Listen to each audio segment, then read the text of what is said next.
તો વાત કરીએ સુરતની, તો સુરતમાં બોમ્બ બ્લાસ્ટની ધમકી આપનાર સકંજામાં આવી ગયો છે, જ્યાં સુરત કંટ્રોલ રૂમમાં ફોન કરી ધમકી આપી હતી। 3 જગ્યાઓ બોમ્બથી ઉડાવી દેવાની ધમકી આપી હતી, ત્યારે પોલીસે ધમકી આપનાર આરોપીની ધરપકડ કરી હતી। ત્યારે આરોપી અશોક સિંહની ધરપકડ કરવામાં આવી છે, કે જ્યાં અશોક સિંહની ધરપકડ કરી લેવામાં આવી છે, ત્યારે પોલીસને હેરાન કરવા માટે કોલ કર્યો હતો। 7:30 આસપાસ સુરત શહેર પોલીસ કંટ્રોલ રૂમમાં એક કોલ આવ્યો હતો।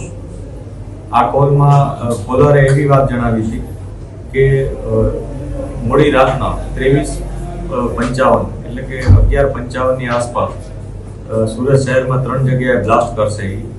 જે બાબતને ગંભીરતાથી લઈ સુરત શહેરની વિવિધ ટીમો કામે લાગી હતી।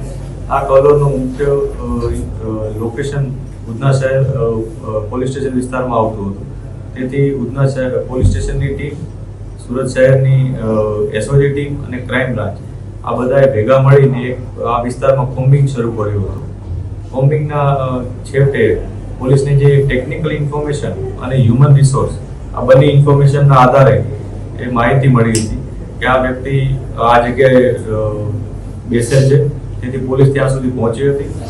નેરો ડાઉન કરીને જ્યારે પોલીસ તેની પાસે પહોંચી હતી ત્યારે તે પોલીસને એ વ્યક્તિ મળી આવ્યો હતો।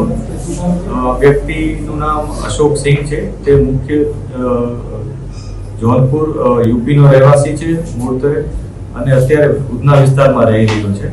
તેનું મુખ્ય કામ હાલમાં છૂટક મજૂરી અને છૂટક લોડિંગ અનલોડિંગ કરવાનું કામ છે।